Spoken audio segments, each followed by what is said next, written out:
live. We're going to have a great discussion about privacy hardware. We're joined by Grid Plus. We got Phonon DAO coming through. Prod, Mickey, Justin, Daniel. Let's go. All right.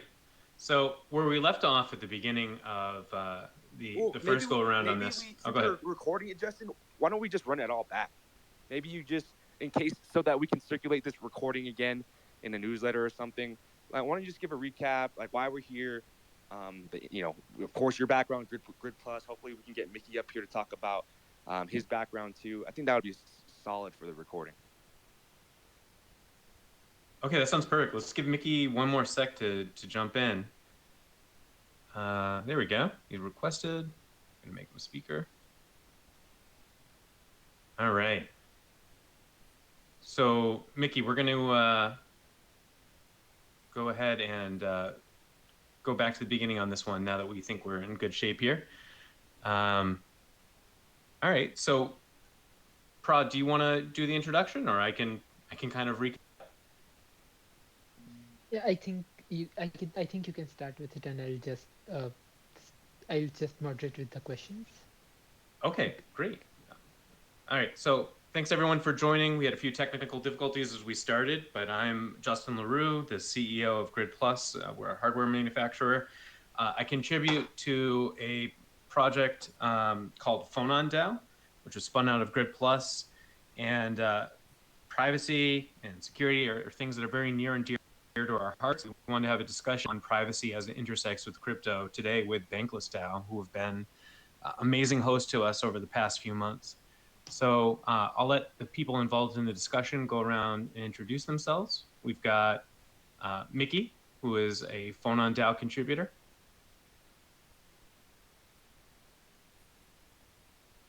Who is unmuting in a moment. Hey guys, thanks for being patient.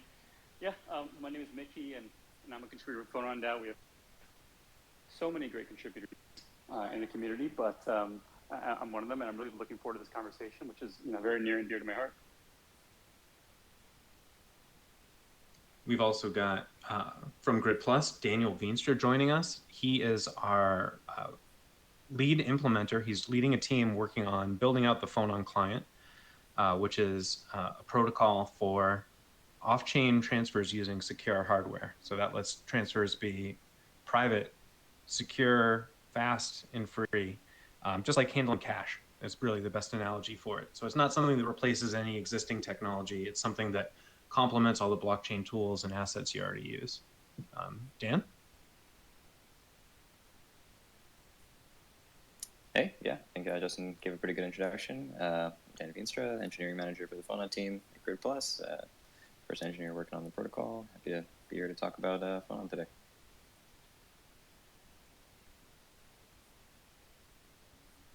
And on the Bankless DAO side, we're joined by Michael and Prod. Hey everyone, I'm Brad. I'm an LT contributor at Bankless DAO. I work on Bankless Checkout, which is a payment gateway, and I'm also a teaching assistant at Crystallize, where I teach people or developers transitioning into Web3 how to write smart contracts. What's up, y'all? Y'all know what it is. I'm holding it down for the DAO. This is Mike Wong. Me and Justin go way back. He sent me a Grid Plus. I've been loving it for my own personal safe.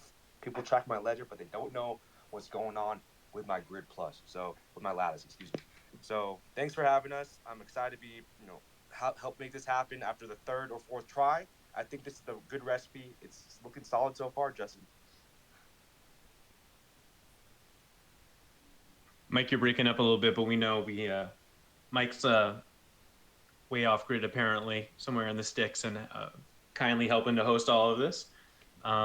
So I guess Prod has a series of questions. We're going to go through a little bit about what we're doing, but also, generally privacy and security. And these are obviously very hot button topics right now, given Tornado Cash. So when we were trying to kick this off before, the first question that Prod threw out was, what is secure hardware? And all it really is it's a specialized hardware tool. We all use them every day in all different forms, with an integrated circuit with limited specific functionality for doing something for security purposes. Most commonly in the crypto space, we think of hardware wallets for managing your keys, verifying what you're signing, and creating signatures securely.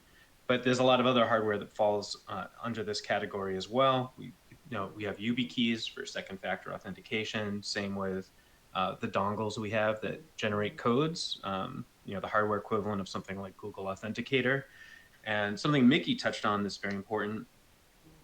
We all have secure hardware in our wallets, pretty much most people around the globe, which is the chips that are in your credit cards. Each of these are physically unique like a snowflake, and really cryptography and secure hardware are core aspects of our global financial system that we take for granted. So I think one of the important elements of this that makes this conversation so important is, like Justin was saying, right? Many of us in working in Web3 or in crypto have kind of forgotten how important the secure hardware is for transactions, right? We use it for securing our assets. We might use it to sign certain transactions, but we forget that secure hardware is the basis and the topology in which almost everyone in the modern world transacts, right? They use their credit cards or their SIM cards one way or the other to transact. And for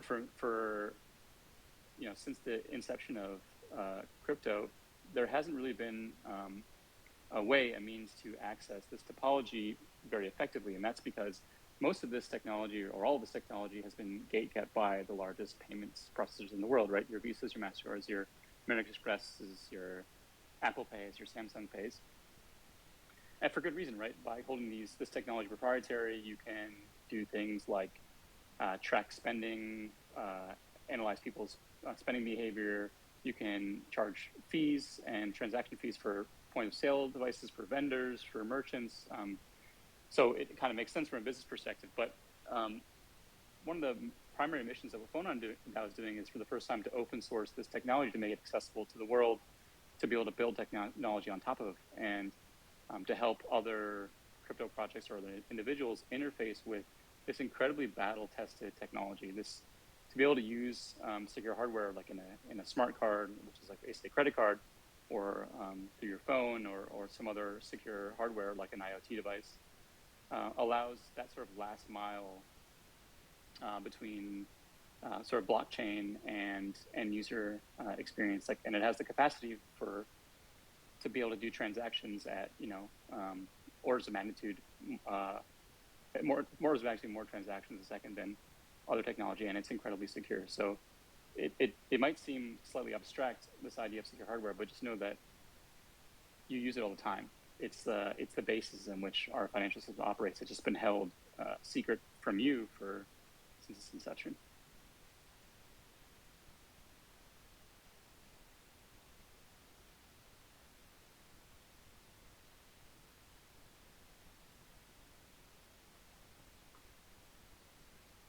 So one of the Prod shared some of the questions with us beforehand to kind of give us a structure for the conversation, and he leads into something that's pretty important and something that's been discussed quite a bit on Twitter lately. So what is the relationship between privacy and security, and are there trade-offs? There are absolutely trade-offs, and a balance is required.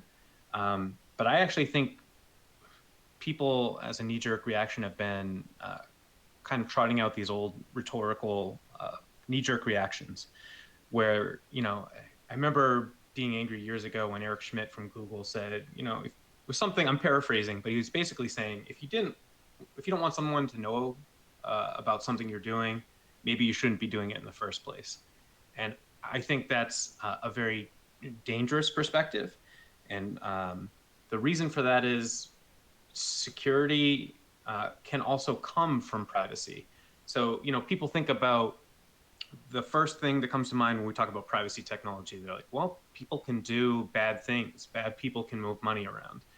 On the other hand, the reason that privacy is essential for absolutely everybody is to secure ourselves, to secure yourself against identity theft, data theft, fraud, extortion, blackmail, stalkers. I mean, there's so many ways in which privacy helps keep us safe. So what is the balance? Well, that's where most of the debate comes in. It's a matter of, how do we ensure that, law enforcement around the world can do their job, when there are things that need to be addressed, but without making it easy for abuses to occur. And abuses inevitably occur when too many people have access to your data with too few controls. And what has really upended that the past few years, the past decade or so, are apps like the one we're having this space on. Social media, the rise of Google. Everyone's used to these free services, and in actuality, the business is selling our data. So I used to be a huge Google fanboy. Now I feel that this is deeply problematic, that, everything we do is monetized, whether it's our location data, all sorts of information about us that's cross-referenced and available on the market. And to me, that's terrifying. So I feel that it is absolutely critical that we have the tools available to help protect the privacy that we actually enjoyed for most of our lives. If you were born in the past 20 years, when you were a kid, you were not subject to the same exact things. There was the first inklings of all of this with the internet, but the game has changed very radically, and this also been accelerated by the fact that beyond the data that we give up from social media and all the other software we use on our phones, we're not really using cash anymore. It's inconvenient. Like if you actually saw someone getting change, it's almost as bad as them writing a check in front of you at the line. Like you're like, why don't you just use your card or tap? But we give up quite a bit by not using cash. We basically make it so that all of our financial interactions, which includes a lot of personal data about our lives, where we are at a given time, again, that's all something that is available for sale in many capacities. So I believe preserving the properties of cash via technology today is something that's really important, and that's why I'm passionate about Phonon DAO. But that's a lot about my personal perspective. I've been talking for a while. I'm actually curious to hear about other people's perspective on the trade-offs, because it's a hotly debated topic where we draw the line between protecting yourself and protecting everybody else. Yeah, I think that's an interesting question to ask about the trade-offs between privacy and security, because I actually don't think those are things that have to be traded off. I think they're actually mutually reinforcing. I think the more likely a system is more likely to be secure if it's private, and vice versa. And like we have plenty of systems that are secure but not private, and plenty of systems that are private but not secure. Like the easy example is Ethereum. It's very secure to make a transaction, but all of your activity is publicly pushed on the ledger, so that's not exactly private in all senses. Or you could look at like the credit card system and say like, yeah, maybe your transactions are private from the general public. They're not private between you and your card issuer and your merchant, but they may actually be. There are some security flaws. It's pretty, like as we can see, like credit card fraud is pretty rampant in how that system is designed. So yeah, well, I mean, one of the things I'm excited about in Phonon is essentially that we can provide ideal privacy and security guarantees that work with each other to allow you to make transactions with total security and privacy, just because of like the technical architecture of how things work, in contrast to existing systems. So yeah, I don't think there's really a trade-off. I think they can work together, and they kind of are properties that exist on parallel lines. Something that's really interesting that Justin talked about, which is sort of the economic incentives for making sure there is as little privacy as possible as far as like our transaction is concerned. Like probably in the West, probably the most incentivized people to the most people sort of disincentivized to have privacy are probably sort of large corporations that rely on analyzing transaction data and user data to create shareholder value, right? Like there certainly are like incentives from governments to surveil activities, but those are probably more limited in scope. Like the sheer quantity of data collected by large payment providers or Google is order of magnitudes larger in scope and scale because of the economic incentives. And then the sort of, we talk about these trade-offs, like there are these sort of differing infrastructures that we've been relying on as consumers to use and as businesses to operate, as merchants to use, right? We have this SWIFT banking system, which emerged following World War II to create a system to ensure efficient transfer of capital between countries. And you have this sort of the current financial system, which is basically built on the same idea, the same technology. And then you have the emergence of crypto, and all these sort of things have different trade-offs, right? The benefits of crypto versus the benefits of cash are different, right? If you lose your cash, it's gone. But it can, in many cases, be more private.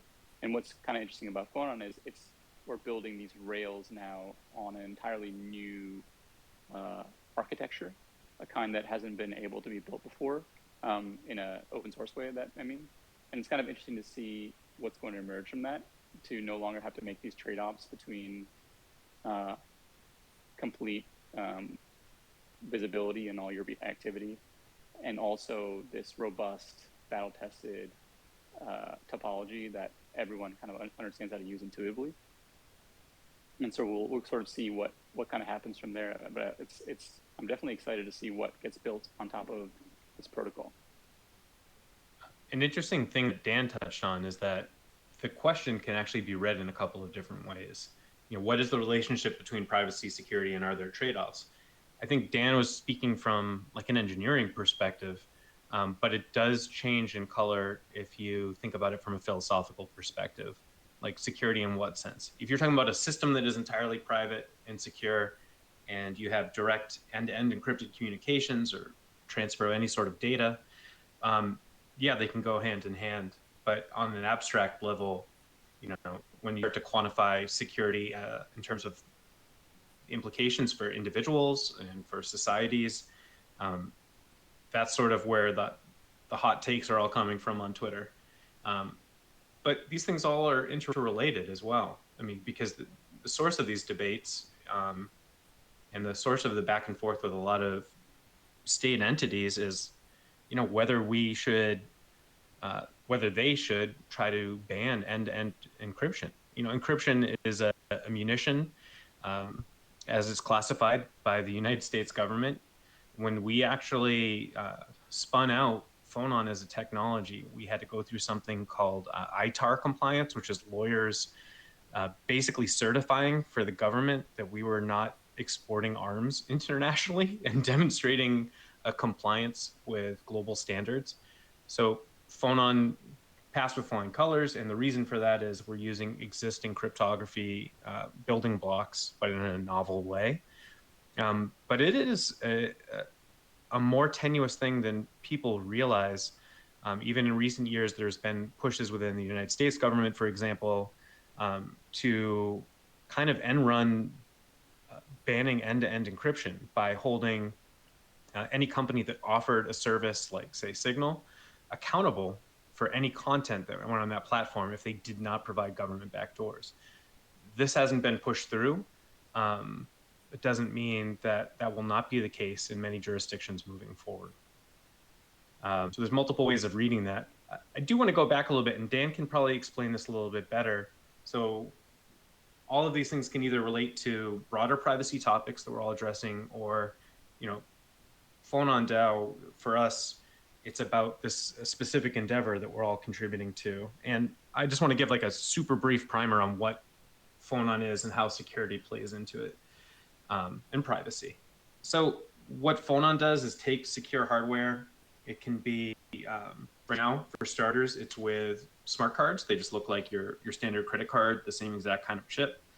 And what they're doing is basically allowing you to send any crypto assets that you already have, your ETH, your ERC20s, and stuff from other chains, and send it off chain. And it accomplishes this, and I will explain why this is not a scary thing, by loading a third private key that no one has access to. Like, no person can back it up, see it. There's no means of side channel attack to get access to that private key and back it up. So it's basically wrapping assets in this and letting you pass around off chain like cash. The idea being is if you can securely use two pieces of hardware to have a handshake that lets you move that third key around without double spends, without two people ever having access to it, well, then you basically turn crypto, which is incredibly visible for most systems. It's a public ledger, and you've turned it into something analogous to cash, and it has the properties of cash. That means it's directly peer-to-peer, which is critical, and it doesn't leave a record on global ledgers. But also, it has so many other functionalities beyond that. We don't use cash explicitly for privacy. That is an attribute of it. But it also just means like we don't have to rely on a third party for these interactions. We don't have to trust anybody else. We don't have to trust a system. We don't have to have a bank account. And so we believe this is like a powerful addition to the crypto that we already use, in particular because it's not trying to reinvent the wheel. It's trying to complement the things we already use with additional functionality. I've always felt this is important because, the examples that you'll hear about most often for privacy protocols like Monero never appealed to me because I feel privacy is an attribute that we want for the assets we're already using. I don't want to switch to a system that doesn't have other utility just to get that one attribute. So for me, this is a very exciting thing to be helping move along, just because I feel that in a cashless society, we give up a lot that we already take for granted. Maybe Dan can share a little bit more about the protocol itself, because as a non-technical person, I'm always likely to misspeak about the nature of the protocol and the actual underlying engineering work.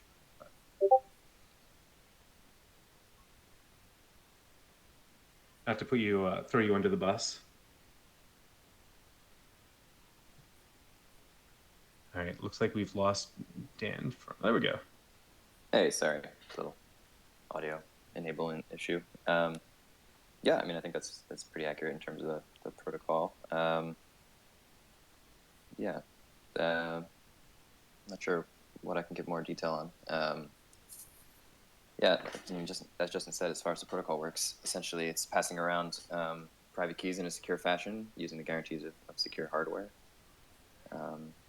Pretty much creates a system of digital cash, which retains a lot of the properties of digital cash or of physical cash, bearer assets, private transactions, but extends it with the digital component, which essentially means you can send these assets over the internet or other networks, and it all essentially works there. And as since the transfers are directly peer-to-peer, you can scale it out with the number of participants. There's no central bottleneck as in a blockchain with a consensus layer. Yeah, and there's a few other nice properties that come up just because you're handing around cash essentially as pure information directly instead of signing transactions and having them approved through a blockchain layer. Where do you guys think we're heading? I mean, we are moving toward a more and more cashless society. There's fewer and fewer countries or areas locally where cash is used. There's huge economic incentives to like corporate economic incentives to ensure at least in some level your transactions and the things you do and how you spend your money are not private. But we do see like some interesting like green shoots coming out of like from the regulatory side, like the eCash Act that came out of a working group in the House of Representatives looks pretty positive as far as what they see is like the implementation for for cash like central bank digital currencies. Like kind of looking at the tea leaves and seeing where things seem to be where things seem to be falling into place. Like where do you think we are headed for the next year or 2 years as far as sort of global macro privacy writ large? So that's an interesting thing. Oh, go ahead. Oh no, I mean that's a pretty interesting big question. Yeah, I mean clearly there's a bunch of big interests who would like for financial surveillance to be easier instead of more difficult, and would like cash to not exist instead of remaining as a normal form of payment, and that benefits a lot of players. You can collect a lot more data that way. You can take more transaction fees as a card issuer, and as a law enforcement arm of the government, I'm sure that would make your job easier to detect financial malfeasance. But on the other hand, like, you're also giving up guarantees around privacy that we've had for hundreds of years with a functional cash system before digital payments started to become the norm. So I think the next 2 years are kind of a tipping point in terms of if there's enough appetite to maintain the cash system. I think there are groups like the eCash Act and other groups I've heard outside of crypto talking about the war on cash, who see this move towards ubiquitously surveilled digital payment networks as also like aggressive, making it difficult for people who can't get a bank account or be part of that system, and making it impossible for them to participate in commerce. So there's also some concerns there.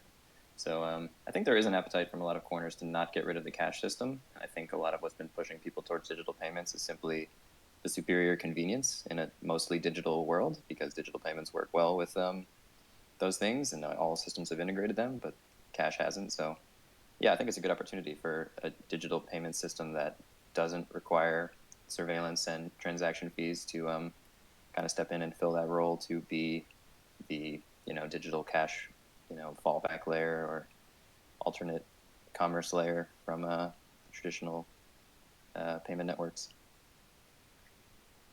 It's important that you touched on different parties having different incentives for adopting this technology. For users, it's convenience. For law enforcement, it's having that transparency into everyone's financial activity. An example I overly rely on, but it just to me is the best demonstration of what it's going to be like when cash becomes more clearly an endangered species. It's just the rise of WeChat in China. You will be hard pressed to do a lot of cash transactions versus just using a QR code. For everyone, WeChat it's a chat client. It's got payments integrated, and it is just absolutely widespread, and to the point where you could be going to a street vendor and you're going to get a QR code instead of a preference for cash. Chinese government in particular, of course, is known for its strong controls over censorship of online communications, and very clearly has all of this backdoored. I mean, there's even examples of people using sensitive words in their passwords, which should have been hashed and hidden from view. That would get your account closed. So now trusting your all your financial interactions with the outside world to this, you're ceding quite a bit. But I think in the US, it's just a matter of convenience. We don't have a widely adopted standard quite like that. If you've ever tried to split a check with like 6 people, you'll have one guy trying to play with crypto, 2 people trying to use Venmo, 1 guy with cash. So it's a little messier here still, but it's absolutely clear that we're moving to digital payments. But there's a really interesting thing with the eCash Act. So crypto Twitter loved to roast Rohan Gray because he was an outspoken critic of aspects of cryptocurrency. But I was really heartened by some of his perspectives with some of his more recent talks and the content of the eCash Act. His issue with cryptocurrency is actually issuance. And that's a whole separate topic, what body issues it. But the eCash Act specifically wants to retain that attribute of privacy, allowing people to interact without it being broadcast publicly, without it being aggregated into your profiling that corporations do as a matter of course via big data. That's what drives Silicon Valley today. So I actually find the idea that there could be a middle road for some payment rails using a technology like Phonon in conjunction with something like the eCash Act that can be in parallel to the crypto ecosystem we all obviously care about so much. So lots of doom and gloom when it comes to privacy and technology, but also a whole lot of really talented people working on solutions that will help us retain our own privacy and personal, individual rights as we move forward, the ones that we've enjoyed and taken for granted for so long. So I'm absolutely certain that I think we're lucky to be here in the U.S. because I think that at least it feels like regulators, or some regulators have a sort of an open-mindedness towards new technology. And I think at the end of the day, technology and people building technology will always outpace the regulator. And it sort of takes the regulator time to digest what's going on. And maybe there is that initial fear, but I think we're lucky to have a kind of more open-minded, generally accepting, generally friendly, like compared to many countries where crypto is banned, or example, or cryptography is banned.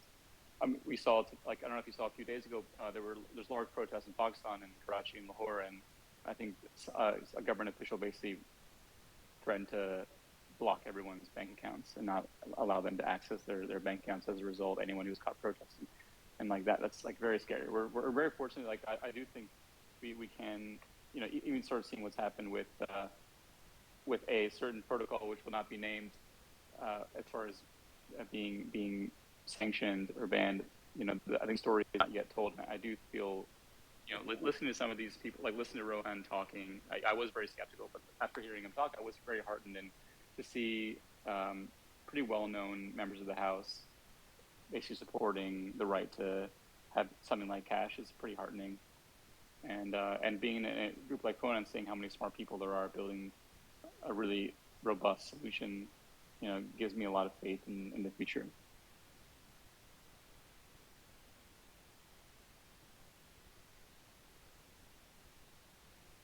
What are some of the things you guys think we can do to protect our, to be more secure, to act more securely on in our Web3 life in these, you know,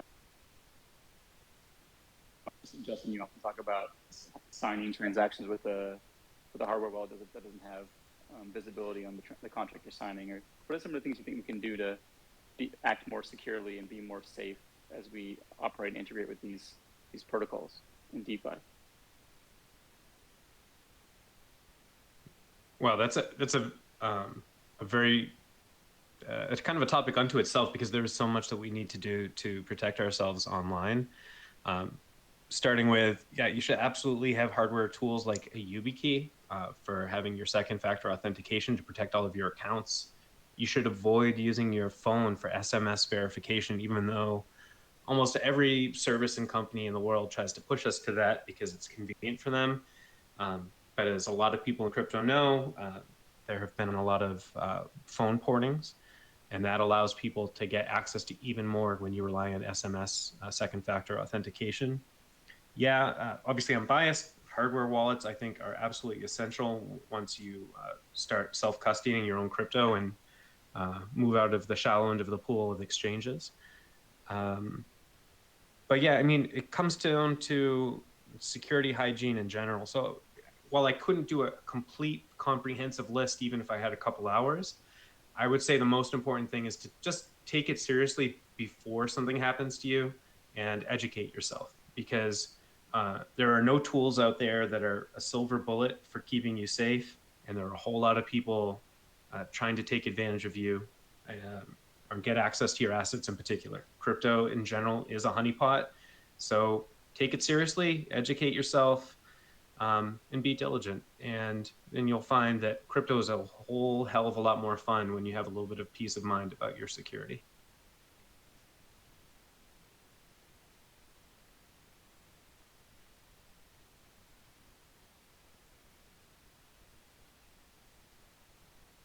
Could not agree more. I think we were slated to go an hour. I'm happy to post questions if anyone in the audience wants to ask any questions or make any comments. You're more than welcome to share. We'd love to hear what you have to say and your thoughts on these ideas of privacy and security and all the subjects that we were talking about.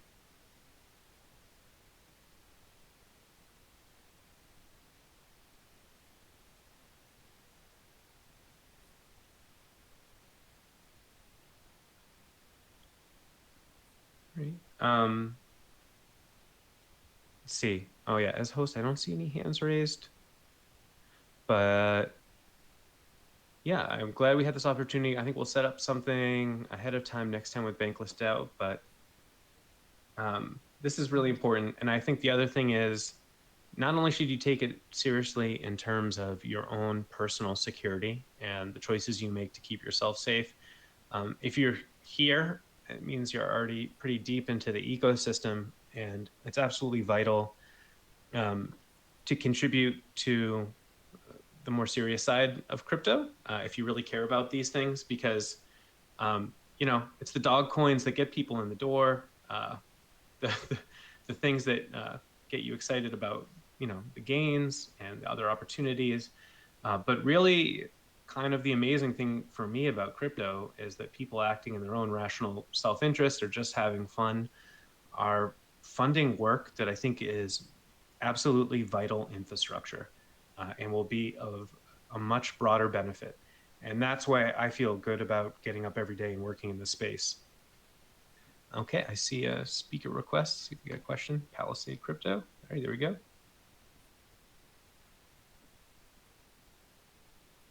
You are on, Palisade Crypto. I was just curious, what chains does Phonon work with? So Phonon can basically work with any chain, because it's not its own protocol. You're passing private keys around for other protocols. With the current iteration, so we have an alpha release that's out right now that we're all testing. The cards are only limited by the cryptographic curves on there. So it doesn't yet support BLS 12381, which is used for Zcash and Filecoin, but you can use Bitcoin, Ethereum, tons of different assets. Right now we're using testnet. It's in the alpha, and we want to make sure that the system is robust and thoroughly battle tested before people start moving around real assets on here. So the long-term trajectory is, well, I see Dan's unmuted. He has can share a little more color on that. Yeah, no, that's totally right. Yeah, essentially for our testnet release right now, it's just limited by the amount of RPC backends we hooked up to it that with supported curves. So yeah, we're supporting the SecP 256K1 curve. So Ethereum, Bitcoin can work. We've hooked up a bunch of Ethereum testnets, Polygon, Avalanche, BSC as well, all work in the test release right now. And in the future, we'll be able to support pretty much any chain, as well as really any digital assets. So it's not even actually just limited to blockchain assets. Like if there were, blockchain is kind of just like the system of record for the ultimate point at which you redeem these assets. So, it could even be like a digital US dollar or some other system, and that could all work just as well through Phonon, since the system is open-ended enough to handle all that. This question actually touches on something else interesting, in that by being able to handle private keys from different blockchains using different curves, you can set up something off-chain for interoperability, or you can trade across chains. People who were into crypto and Bitcoin earlier on probably were using Shapeshift.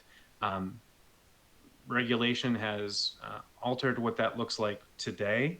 But really, you can only rely on something like that if it's unstoppable. So, I mean, there's a huge difference between transacting on a centralized exchange and using a Uniswap contract that, regardless of whether the front end goes down, it's there to use. And I think we can do something similar with cross-chain transactions and interoperability using this. So that's also really important, is the scalability aspect, the interoperability, and then also the privacy. So I think bringing these attributes to the chains that we already use, the assets we already hold, is a more valuable approach than trying to spin up a completely new privacy-preserving system. Although there's a lot of other amazing work being done on the front, particularly with zero-knowledge rollups. Excited about what Aztec is doing and many other projects. So the more arrows in the quiver, the more options at our disposal, the better. So I'm very excited about this space and seeing what everyone's building. So like in a blue sky future for Phonon, you could technically have a CBDC on there and use that to buy Bitcoin and then trade your Bitcoin for Ethereum. Is that what could be in the future? Yep. So really what we're working on now is the underlying plumbing to make all of that possible. But yeah, that's the idea, is that we are building this reference implementation. We're open sourcing all the code, and the idea is that people will be able to build these things if they're looking for those properties on top of there. It can be a private off-chain decentralized exchange. It can be something as simple as an idea that occurred to me last night was having an off-chain private like card game, basically where you're settling up with cash or crypto, and it's programmatic. One of the earliest things people discussed with crypto and open source code is provably fair gambling. So I like the idea, even though it's just sort of like a silly proof of concept of having like a poker game online with friends, and you automatically settle up. That's like I literally wrote this is like a cross-chain casino is something I want to build so badly because we have these native phonons. So we have this thing that it's really interesting on Phonon because of the way it works, native phonons, which can be sent between different secure hardware, and that's a perfect use case for that, in my opinion, is casino chips. Right? You could have go to a cashier, you could buy in with your CBDC, you could buy these chips. It could be really fun. So there's a lot to explore for sure. Yeah, and native phonons is a little bit more of an advanced topic. So the interesting thing is Phonon enables you to just interact directly with someone privately by passing a private key, but that is something that is dependent on using an external ledger. But the other thing is using the same cryptographic primitives, you can create native assets. It's just something that we're playing around with, but there's a lot of cool possibilities opened by that. So I'm curious to see what people will come up with. Checking with the Bankless crew and Prod. So we were originally scheduled to start at noon today, and we're running a little over after our technical difficulties. Maybe we should reschedule and we can get into some of these things more deeply. There was so much to talk about with privacy and blockchain, with everything going on in the news. There's a lot of, it's just sort of surreal to me to see sitting members of the US Congress discussing Tornado Cash and the nuances of how this code is used, how it pertains to existing regulation, and actually speaking up in favor of this technology. It's kind of surreal to be where we are today as a community. So I'd love to talk about this further. Maybe we all sync and get another chat like this going with some more privacy-focused projects. I think that'd be really cool. Mike, Prod, what are you guys thinking? Yes, I can set up another session to discuss more nuanced niche things. Yeah, but this was surely a good starting point to actually get the conversation going. All right. We have one more question, but I think, we can wrap up after the question session. But yeah, thank you so much. Drost, you are on. What's up? Hey, Justin. It is great. Hit me up, Justin. We'll make sure that we don't get rugged next time. Okay, thanks, Mike. Are you guys able to hear me all right? I can hear you okay. All right. It's great to be here, by the way. I appreciate the conversation. Just to give you a little background on me, I'm a Bankless DAO member. I've been with it since Genesis, and I also host a number of episodes of the Making Bank podcast, which is a production of Bankless DAO coming out of the Podcast Hatchery. We also have another show called Property Hunter. But anyway, what I wanted to get at was we would also like to get more conversations going on privacy and some of the tools to protect our privacy as well as secure our assets. So I was just curious if you would have any interest in coming on either of our shows. I don't want to put you on the spot, but we would love to do deep dives on these topics as well. Yeah, absolutely. I really appreciate the offer, and thrilled to do that. I have a lot more I want to share on the topic soon. I'm actually not sure if you're with it. And great. And also one of our early contributors, I believe, Logicbeach.eth, if I'm not mistaken. Do you know Logic Beach? I do. I work with Logic Beach every day at Grid Plus. They're amazing. Awesome. Well, Logic Beach was also an early contributor at Bankless DAO, and we have not seen Logic Beach around lately. But yeah, we would love to. I personally would love to have some conversations as well. I'd like to explore Grid Plus. I have my ledger, but as we all know, that it's a great device, but technology moves forward, and I'd like to be able to do other things and have a bigger screen, and all those kinds of things from a user experience standpoint, as well as the security side. And I love the concept of these tokens that can be safely transferred. And be able to dig into that with a technical expert on the conversation, I think would be really fantastic. Yeah, that's awesome. Thank you so much. Yeah, and we'll shift to DMs after this. But yeah, I would love to explore how we can collaborate further in the future. Absolutely, I'll shoot you a DM and we'll go from there. But I'll bow out now and listen to some good questions and answers. Thanks a lot. Thanks, everybody. Thank you so much. We actually have a product on the DAO, so you're welcome to join us there. And thanks so much to Mike and Prod for hosting us and fighting through the technical difficulties. Really appreciate it. All right. Thanks, everybody.